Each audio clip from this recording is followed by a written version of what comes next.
sapagkat nais ko ring ipaalam sa inyo, ang isang nananalangin ay higit ng marami, sapagkat ang isang buong kasamahan, ang isang kapatiran ay mas malakas ang impact sa ating Panginoon.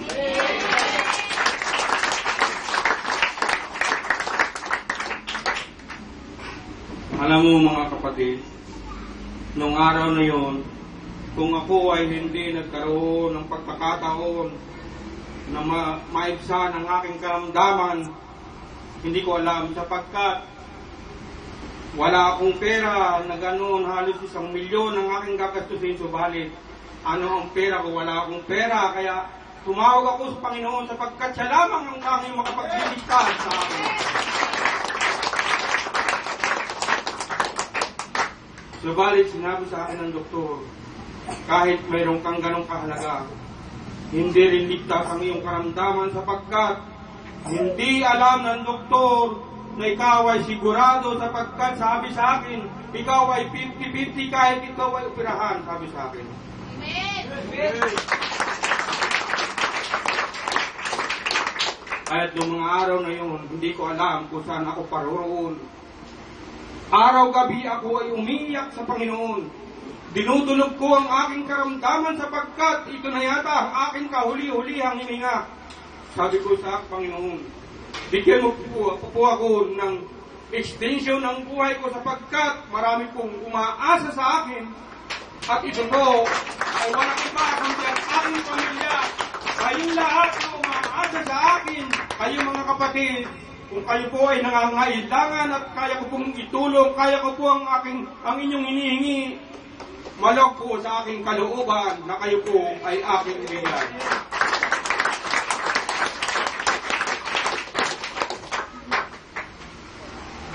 Wala po akong kayamanan, subalit kung ano po ang niluloob ninyo, ninanais ninyong itulong ko, at ito po ay kalooban ng Diyos, nandito po ako upang kayo po ay paglingkuran. Yes! Nais ko rin po sabihin sa inyo na sa 8 po ng Pebrero ay nakaschedule na po akong umalis, babalik po sa aking trabaho sa Saudi Arabia, sa Kubar, Kingdom of Saudi Arabia, sapagkat nandun po ang aking trabaho sa ngayon, nandun po ako, ang aking kontrata po ay nandun. Kaya po, nais ko pong ipalang sa inyo na siguro po mga isang linggo na lang po muna ulit ako rito makakasama ninyo. Sa darating po sigurong linggo, kaya nais ko pong ipalang din sa inyo na tayong lahat po ay magkakapatid, mapananampalataya. Huwag niyo po akong isipin na ako po ay ibang tao sa inyo. Isipin ninyo po na ako ay kapatid ninyo. Kung kayo po ay may kailangan, kayo po ay lumapit sa akin.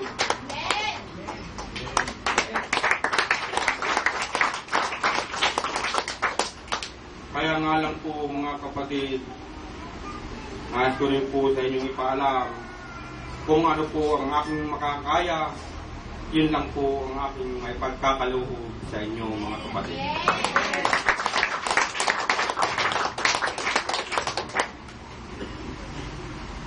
Alam ko mga kapatid na kahit ako ay ganito, alam kong ang Diyos ay nakikinig sa akin, sa ating lahat, sapagkat alam ng Diyos kung ano ang nasa aking kalooban. Alam niya kung paano ako nagsasalita, alam niya kung paano ko siya pinapupurihan, at alam niya kung sino ang aking mga kaharap.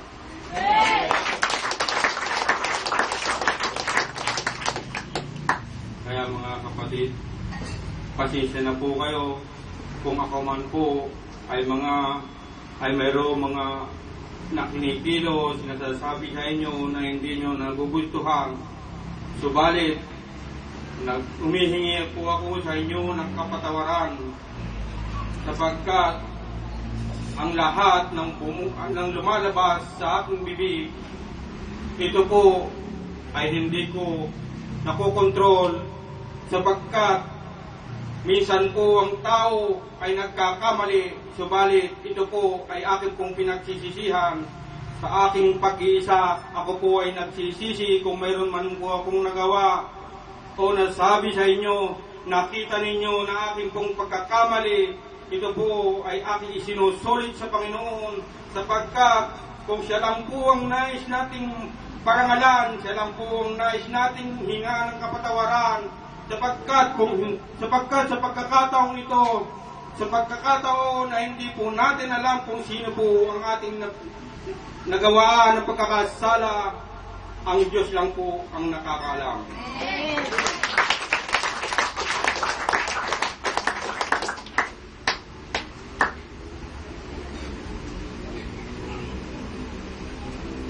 Mga kapatid, kayo po ba sa oras na ito, sa inyo pong pakikinig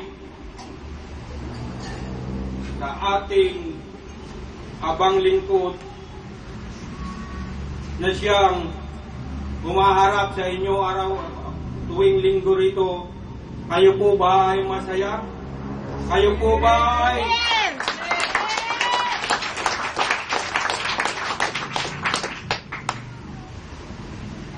kung kayo po ay masaya, kung tayo po ay masaya, bigyan po natin siya ng matigabong palakpakan.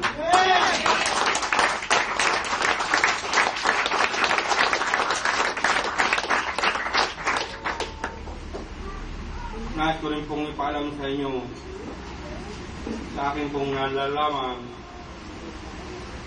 ang palakpak po sa Diyos ay ang palakpak sa itaas. Amen.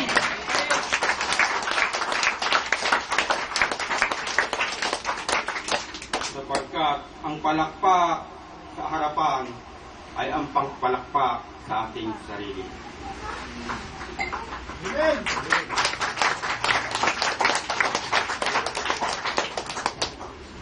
Ang pagpalakpak ko sa ibaba ay ang pagpalakpak natin sa ating kaaway. Kaya mga kapatid, nakikiusap po ako sa inyo, kung kayo po ay anak ng Diyos, ang palakpak po natin ay paitaas.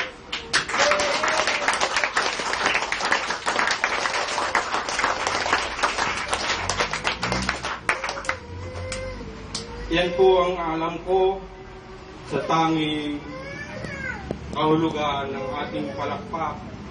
Sapagkat kung tayo po ay pumapalakpak sa ating Panginoon, siya po ay ating pinapupurihan.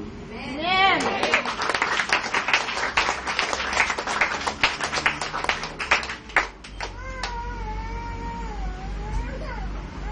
Maraming salamat po sa Panginoon, sapagkat kayong lahat ay dumala rito upang makinig sa salita ng Diyos. Amen.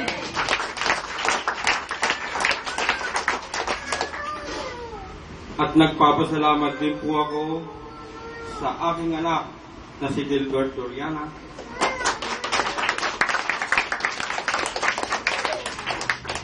Sapagkat noong pa man na nababalitaan ko na siya po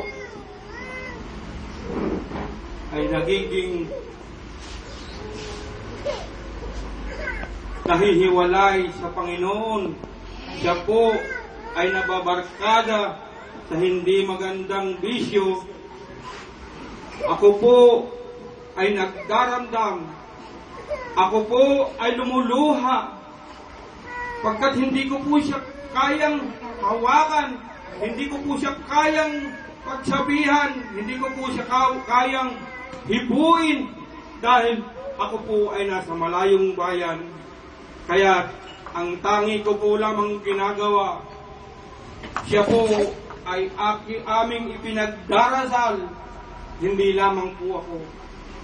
Sapagkat nais ko pong ipaalam din sa inyo na sa aming gawain din sa ibang bansa, mayroon pong araw at oras na talagang ang buong magkakapatid ang buong iglesia, ang buong magkakasama sa isang sikta. Ito po ay aming ipinananalangin.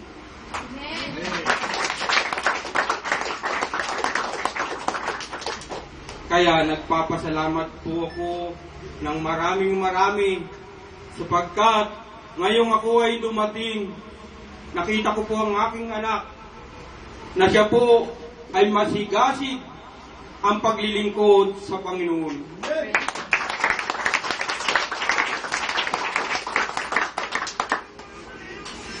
Subalit mga kapatid, hinihiling ko rin po sa Panginoon na sana huwag niyo po pabayaan siya na siya po ay muling malugmok sa masamang bisyo. Hinihiling ko rin po sa ating Panginoon na kanya po pagsumikapan na siya po ay makapag-aral, makuha rin po ang kanyang ninanais, ang kanyang minimithi, upang pagdating po ng panahon na siya rin po ay tatayo bilang magulang, kaya niya na po ang kanyang magiging pamilya.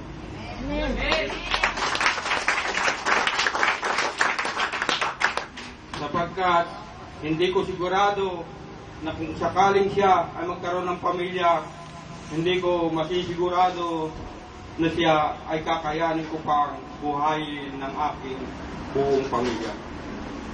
Kaya nagpapasalamat ako sa Diyos. Hinihiling ko rin ang lahat ng kabutihang nararapat para sa aming pamilya, sapagkat siya lamang ang dapat nating hilingan.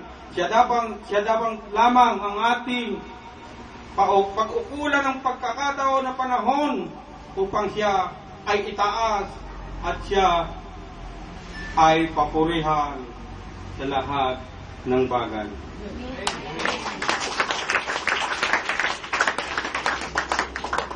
Alam niyo mga kapatid, ang Diyos, kalimitan, hindi niya ginagamit ang kasarili niyang katawan upang siya po ay magbigay ng inyong mga hinihiling. Kalamitan po, siya po ay gumagamit ng mga ibang nilalang, ng mga ibang lingkod. Subalit ito po ay hindi nyo nararamdaman, sapagkat karamihan sa atin, ang iniisip natin ay direktang tayo po ay kanyang tutugunin.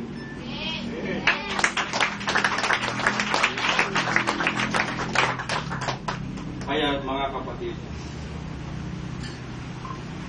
nais ko lang pong ipalam sa inyo na ang Diyos po ay gumagawa sa mga nais ninyo.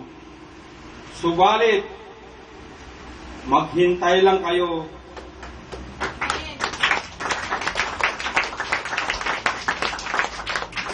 Sapagkat hindi lahat ng nais natin ay nagaganap sa isang iglap lamang.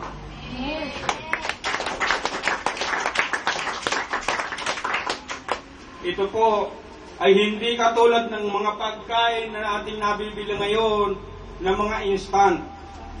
Sapagkat ang Diyos ay marunong sa lahat. Alam niya ang ninanais ng bawat isa. Alam niya ang gusto ng bawat isa. Kaya alam din niya kung paano niya kayo tutugunin. Amen.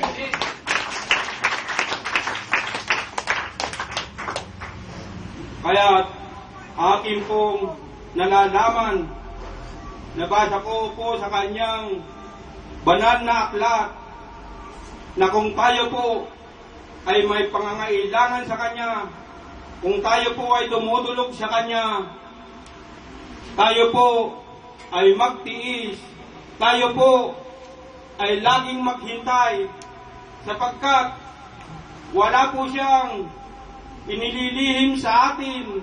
Hindi niya po tayo bibiguin. Subalit,